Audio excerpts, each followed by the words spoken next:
नमस्कार, स्वागत है आप सभी का। मुझे नहीं पता कि ये खबर को आप रिलेट कर भी पाएंगे नहीं कर पाएंगे, लेकिन ये खबर उन लोगों के लिए बहुत महत्वपूर्ण हो जाती है जिनके माता पिता ने अपने बेटों से कहा रखा है, बेटियों से कह रखा है कि आपको सरकारी नौकरी करनी है क्योंकि सेफ है, परमानेंट है, आपको तमाम तरह की सुविधाएं मिल जाती हैं।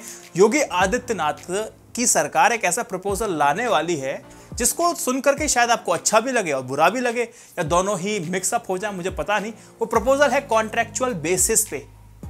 पूरी कहानी आपको समझाऊंगा, लेकिन उससे पहले मैं आपसे कहूंगा कि नोटिफिकेशन बेल आइकन को दबा लीजिए और उससे पहले सब्सक्राइब कर लीजिए।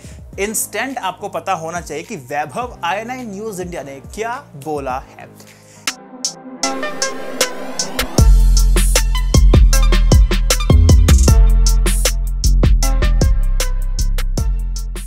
योगी आदित्यनाथ की सरकार कहती है कि हमें सरकारी व्यवस्थाओं को संभालना है। अलग अलग विभाग से कांटेक्ट किया गया, उनसे सर्वे कराए गए, उनसे उनके मत पूछे गए कि कैसे इस पूरी व्यवस्था को बदला जा सकता है, सुधारा जा सकता है। एक पॉजिटिव कदम था और बात हुई और एक प्रपोजल निकल के आया। प्रपोजल में ये क्या था? प्रपोजल में ये था कि कोई भी व्यक्ति अगर ग्रुप बी का हो चाहे वो ग्रुप सी का हो, जब ज्वाइनिंग उसकी होगी तो उसको परमानेंट नहीं किया जाएगा।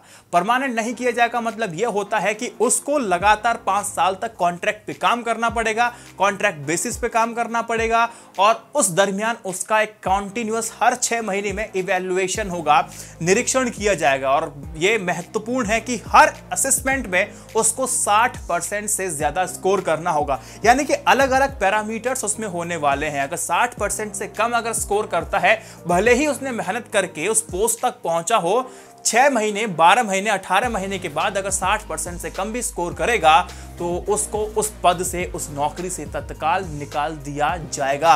अगर यही काम लगातार आप 5 साल तक अच्छा करते रहे और 60% से ज्यादा आप लोग काम करते रहे तो आपको पक्का नौकरी पे रख लिया जाएगा, आपको परमानेंट कर दिया जाएगा। लेकिन इस दरमियान आपको यह भी याद रखना चाहिए, इन पूरे 5 सालों में आपको वो सरकारी सुविधाएं नहीं मिलेंगी जो अमूमन एक सरकारी नौकर को मिलती है, कर्मचारी को मिलती है, जैसे कि अलाउंस होता है, अब सैलरी इंक्रीमेंट होती है, वो सारी चीज़ें आपको नहीं मिलने वाली है। इस बात का ध्यान रखें। अगर आज की परिस्थिति में देखें, जो प्रपोजल से पहले की स्थिति, यानी कि अभी तो कुछ हुआ नहीं है, अभी होता क्या है, जैसे कि आपकी नौकरी लग जाती है, नौकरी लगने के बाद आप तुरंत परमानेंट नहीं होते हैं, आपको 1 से 2 साल काम करना पड़ता है, लेकिन आपको वो सारे बेनिफिट दिए जाते हैं जो परमानेंट एम्प्लॉइज को मिल रहे हैं। तो ये अभी है।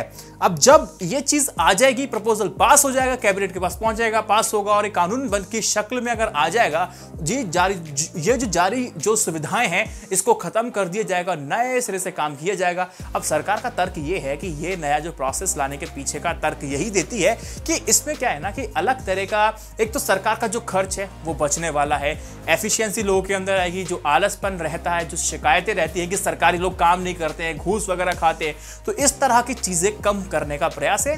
उम्मीद भी है कि ऐसा होगा भी, लेकिन सवाल यहां पर यह है कितना इफेक्टिव यह होने वाला है। कॉन्ट्रेक्चुअल बेसिस पे काम करना वाला आपको ठीक लग रहा है तो आपको एक एग्जांपल मैं आपको देना चाहता हूं गुजरात का। गुजरात में 4 लाख से ज्यादा लोगों को एम्प्लॉय किया गया था। किस पे? फिक्स पे स्कीम पर 14 साल तक काम करवाया जाता है और 14 सालों में अगर देखा जाए इन सैलरी, इनकी जितने भी एम्प्लॉयज थे उनकी सैलरी में मात्र मामूली बढ़ोतरी हुई थी, और जो परमानेंट एम्प्लॉयज थे उस समय उनकी सैलरी में एक अच्छा खासा इंक्रीमेंट, एक हाइक देखने को मिला था।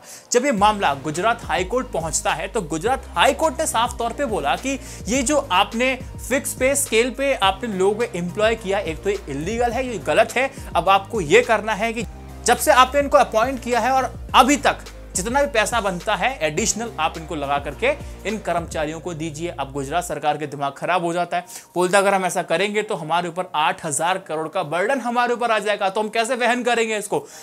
अब होता क्या, ये मामला पहुंचता है सुप्रीम कोर्ट। सुप्रीम कोर्ट ने फटकार लगाई। अब सुप्रीम कोर्ट फटकार लगाता है तो गुजरात सरकार फिर दोबारा में हरकत में आता है। अब गुजरात सरकार ने एफिडेविट पे ना इन जो 4 लाख लोगों से लिखवा करके ले लिया। अब स्वेच्छा से किया या फिर कैसे किया, इस बारे में मैं टिप्पणी नहीं करूंगा, मुझे नहीं पता, ये आप बताएं कमेंट सेक्शन में।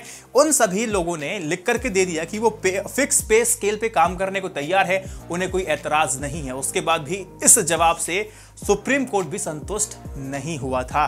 तो ये एक शोषण वाली जो बात है इसमें निकल करके सामने आई थी। आपने देखा कि किस तरह से फिक्स पे में कितना बड़ा बुरा हाल हो जाता है। और सबसे बड़ी बात ये थी कि ये लोग कभी परमानेंट नहीं हुए थे। ये अगर अपडेट इसमें अगर कुछ आता है, अगर आपको पता है तो मुझे कमेंट सेक्शन में बताइएगा, मैं उसको देखूंगा, समझने की कोशिश करूंगा। लेकिन यहाँ पर सबसे बड़ा सवाल ये है कि गुजरात में सब कुछ होने के बाद भी बहुत बड़ा मुद्दा नहीं बनता है। सरकार की लोकप्रियता वही रहती है या फिर उस चेहरे की लोकप्रियता वही रहती है जो पहले रहा करती थी। कोई भी द्वेष देखने को नहीं मिलता, रागत द्वेष नहीं होता है। ऐसे ही यूपी के सरकार को पूर्ण रूप से भरोसा है कि हम जो कहेंगे वो ये लोग करेंगे। सरकार को पूरा भरोसा है जो हम कर रहे हैं, जनता तो मना नहीं करेगी, क्योंकि हम तो दिमाग के साथ खेलना जानते हैं। खेल लेंगे, वो दोबारा से खेल जाएंगे, क्योंकि आपको पता है ना कि सरकार किस तरह से आपके साथ खेलती है। हमें भले ही कश्मीर का मुद्दा ना पता हो, लेकिन हम बड़े खुश हो जाते हैं कि हाँ सरकार ने ये कर दिया। सीए का मुद्दा ढंग से हमें नहीं पता, लेकिन फिर भी हम बड़े खुश होते हैं। मंदिर तो बन जा रहा है, अब उसके बाद कोई एक शगुफा खुल जाएगा पॉपुलेशन कंट्रोल वाला, हम उसमें हो जाएंगे, चुनाव आएंगे और अपना वोट डाल देंगे।